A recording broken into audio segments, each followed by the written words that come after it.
Welcome to Museum Archipelago. I'm Ian Elsner. Museum Archipelago is your audio guide through the landscape of museums. Each episode is never longer than 15 minutes, so let's get started. Hi everyone, I'm Jenny Mathiasson, and I'm an objects conservator based in Rotherham in South Yorkshire in the UK. And I'm also a podcaster with the C Word, the Conservators podcast. Hello everyone, I'm Kloe Rumsey. I am an objects conservator based in Manchester in Lancashire in the UK, and I am also a podcaster with Jenny Mathiasson on the C Word. Rumsey and Mathiasson started the C Word podcast to broadcast their friendly and professional discussions about conservation. We started talking about this thing that we wanted people to talk more about conservation. We had all these great conversations when conservators came together in clusters, like conversations over tea or coffee in like a lunchroom or something.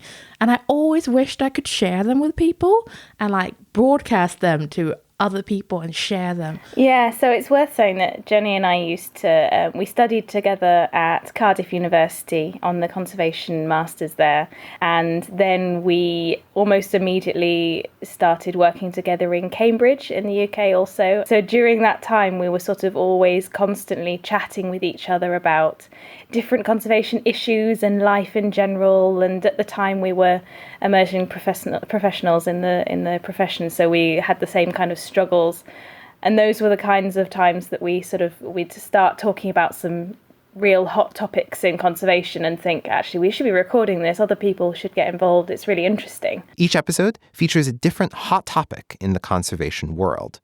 One of these hot topics that I'm interested in is photographs.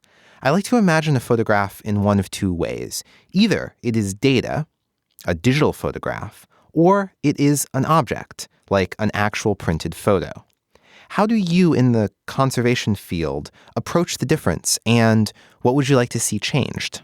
Like you say, the data is ultimately kind of what makes it us and our stories. Conservators are very poorly equipped to actually deal with this at the moment because we're very analog people as a general rule, and that's fine. That's where we've grown from. Those are our roots.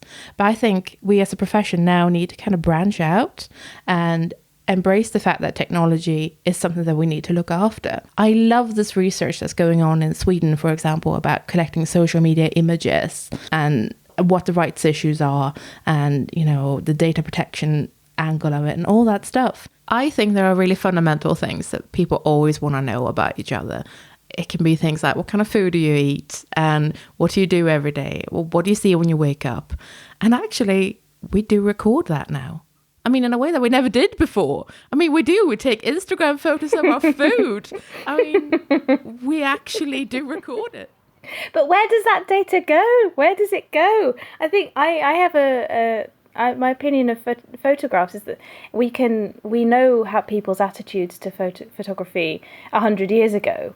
But we don't take family photographs anymore. We don't sort of get our best clothes on and go and stand and have a professional photograph taken anymore. We do selfies with, granddad and stuff. And then that is taken digitally. It stays digital. You put it on Facebook. It's never printed or anything. So they don't ever become hard copies for conservators to deal with. They stay digital. Yeah, it's a good point, because actually the sheer quantity of what we now produce in terms of content on social media and stuff like that is immense. So we've gone from kind of media poverty to media overload, and it's very interesting to watch how we're going to navigate this, because can we store terabytes of data per person? Is that how we're going to archive things in the future?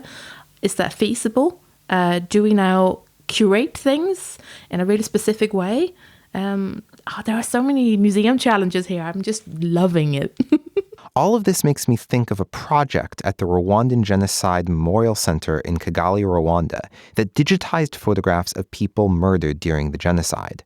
For episode 19 of this program, I interviewed the director of the museum, Honoré Gatera, and he talked about how people use the project as an unintended backup system.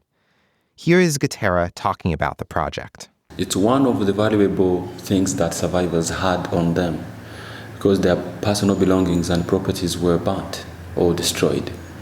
And whoever had a photo was stick on it, and you can understand it. So we decided to have their originals scanned, preserved digitally, and then produce duplicates that will be displayed in a museum.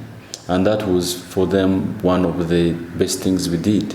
We have cases where those families that gave us photos, because they have maybe moved from one home to another, they lost their original.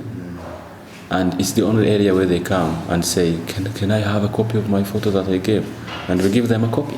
Oh, that's amazing. That is such a good story.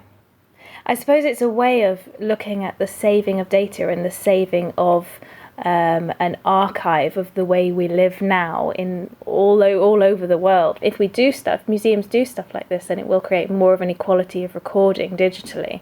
But I suppose in a way that there are so many parts of the world that we just don't have access to the technology and don't have access to the sort of backup as well.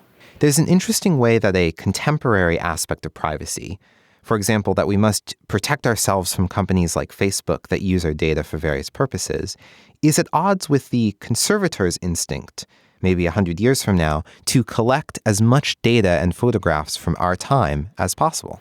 Yes, of course, the privacy, if you can completely control where your records are and where your digital data goes, and if that is nowhere, then you will be digitally invisible.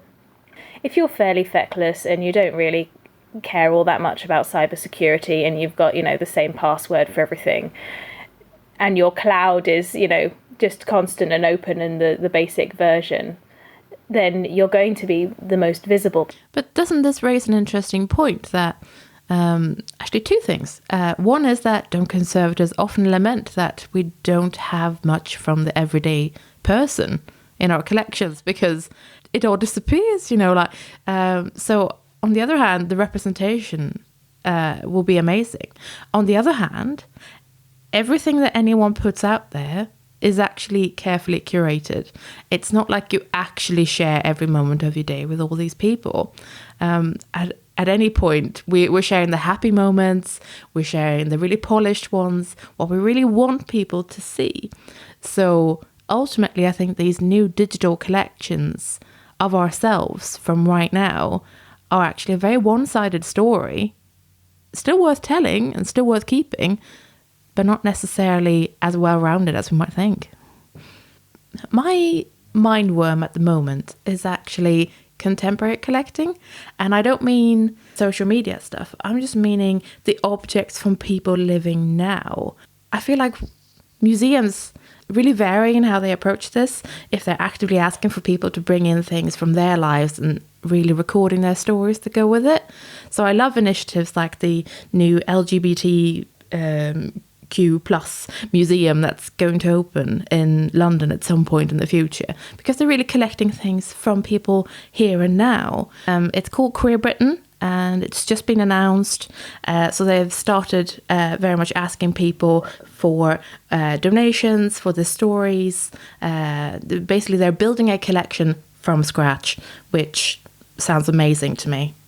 And I feel like that's so important. We need people's stories all of the time. We need their stuff now so that we can start looking after it and, recording their stories and the experiences that go with them.